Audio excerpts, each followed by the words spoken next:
Hello and welcome to an experiment in video stuffing. So I'm trying to do the thing where you can show the page you're looking at instead of my face. So we'll see if this works or not. It is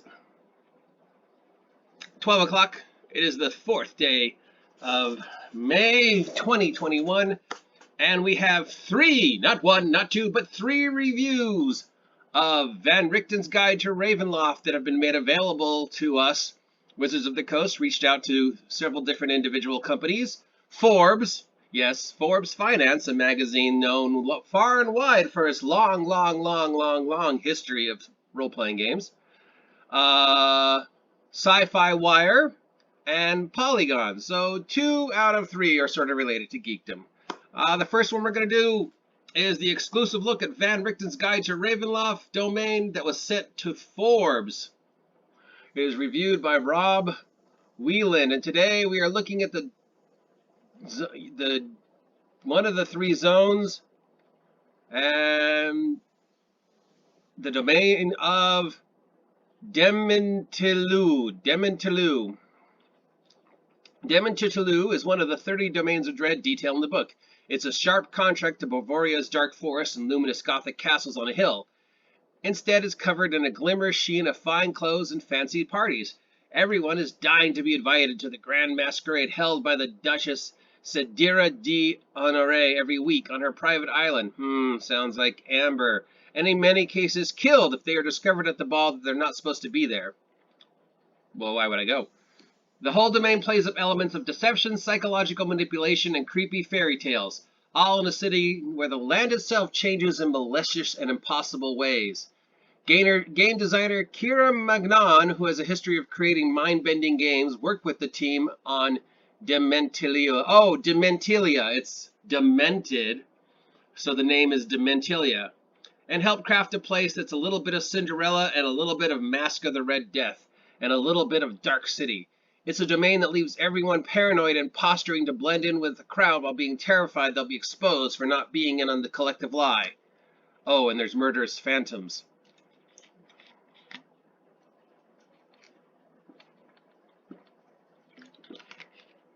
And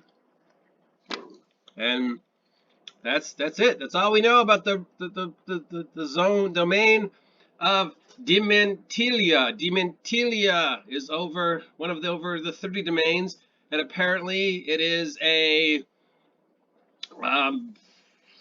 Gothic Disney fairy tale, Cinderella, Grimm's fairy tale about everybody going into a party in, I guess, medieval France, but through a warped, I don't know, this sounds like a really pointless, wait, who is Duchess Sedire de Honore?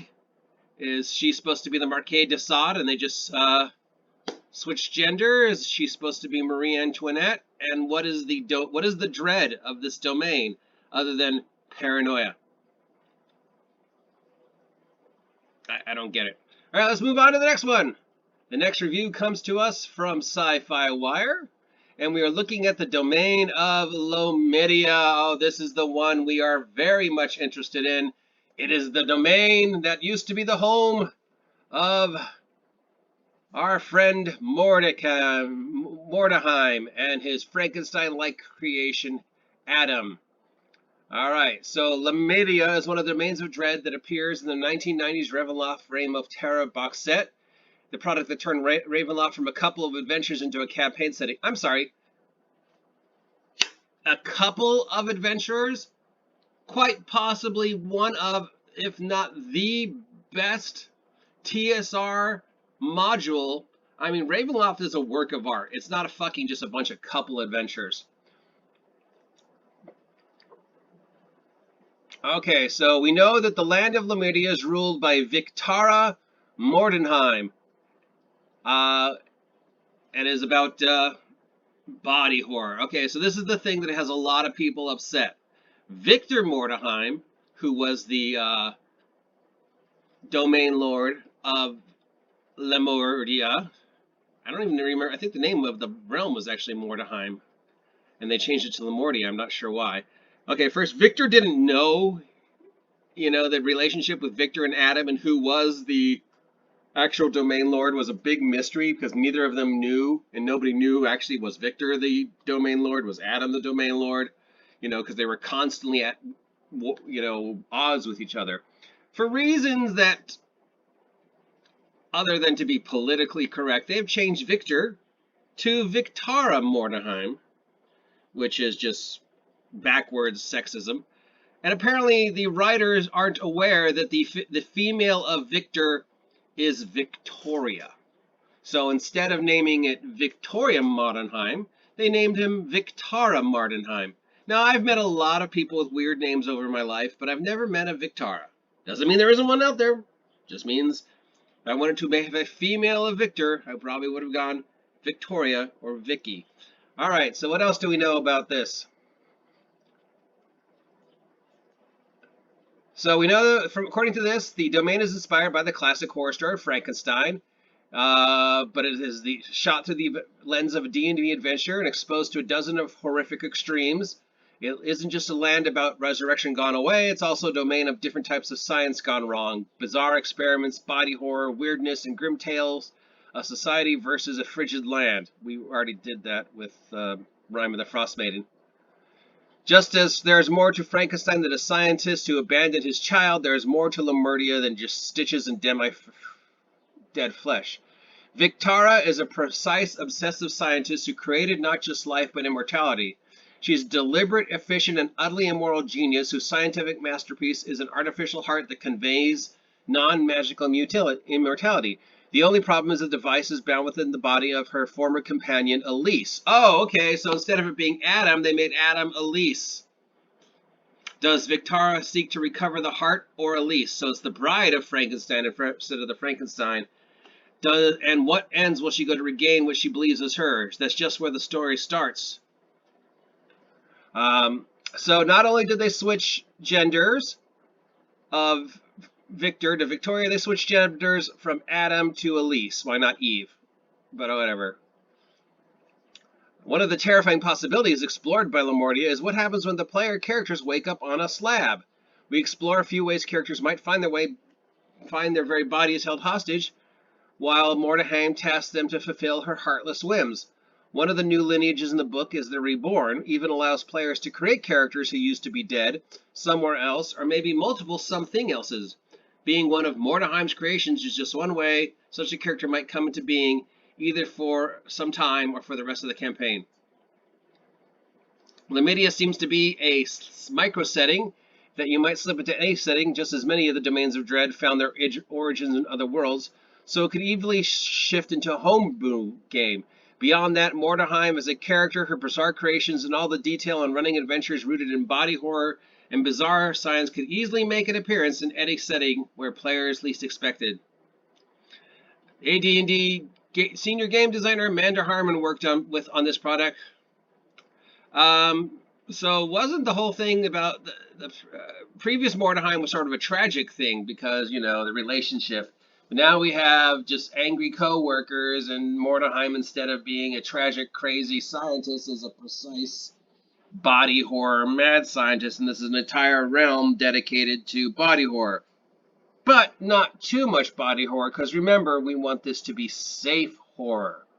So even though we could have a character who is a product of Vicky's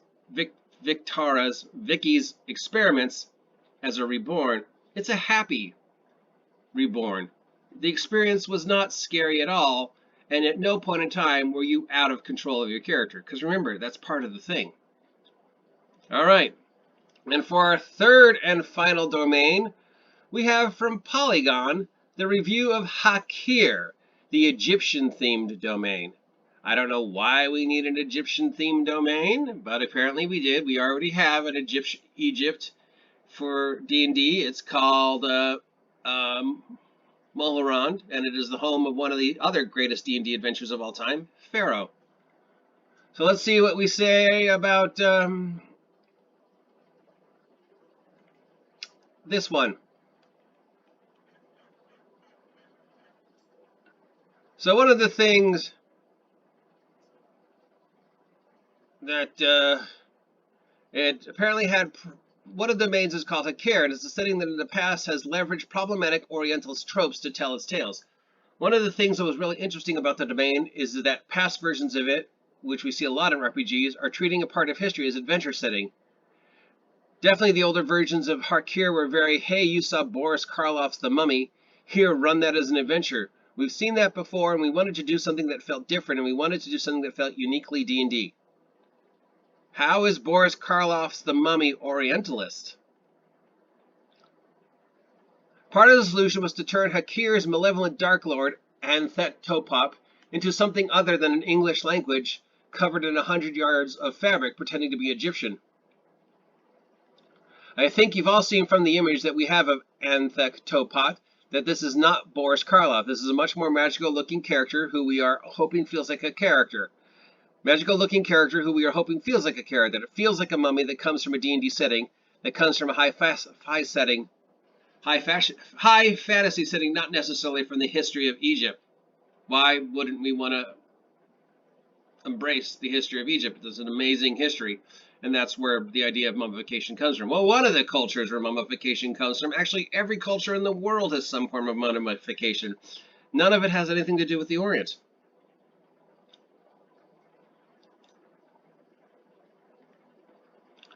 They apparently worked with Tempest Bradford, who is a writer, and this apparently blah blah. Apparently, it's a world of grave robbing and Egyptian tombs and pillaging. This can easily be a story about your home. Your characters can imagine a world where they are not these horrors, and it's up to you to make them better. That's a quite different proposition from what you see in many classic horror stories. So, I don't get it. What is the... Why is there...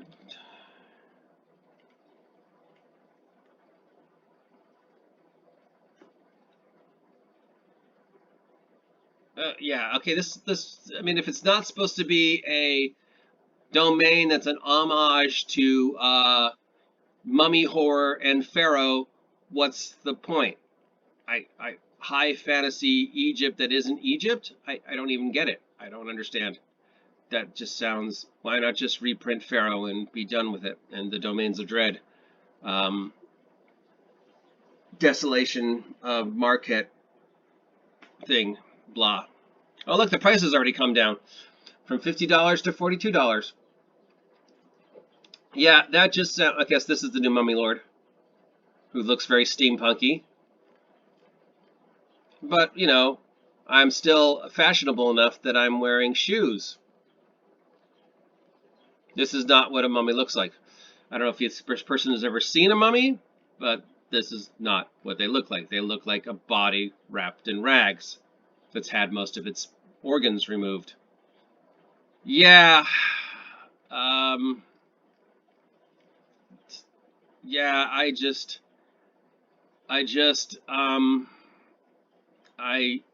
processing. So we have a domain based on warped Cinderella, because Grimm's fairy tales could be scary if done right.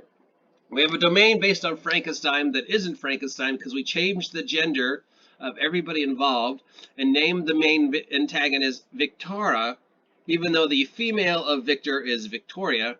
And then we have a domain based on Egyptian horror, but it's also trying not to be based on anything resembling Egypt history or horror. And the history of Orientalism in movies like The Mummy, because nothing says Egypt like Asia. Yeah. Obviously, I'm not purchasing this because I own the original Ravenloft and I have access to PDFs of the original Great Ravenloft, and it's fine the way it is. And I mean, really, this is all safe horror anyway, so how body horror can it be? How much of a corrupt Grimm's fairy tale can it be? How much of a harsh life in the oriental desert of not Egypt can it be if our horror has to be safe? I got nothing. I don't know where to go with this. Think I'm just gonna stop here and eat my lunch and just try not to think about the trash fire that this is. Oh, God save us. He's trying so hard to be politically correct and diversify and inclusive that you're actually being worse than the subject matter you are saying you are rallying against. By changing the I could go on for hours about everything that is wrong with this from a gamer's point of view and a writer's point of view, but it just gives me a headache, so we're just going to stop here.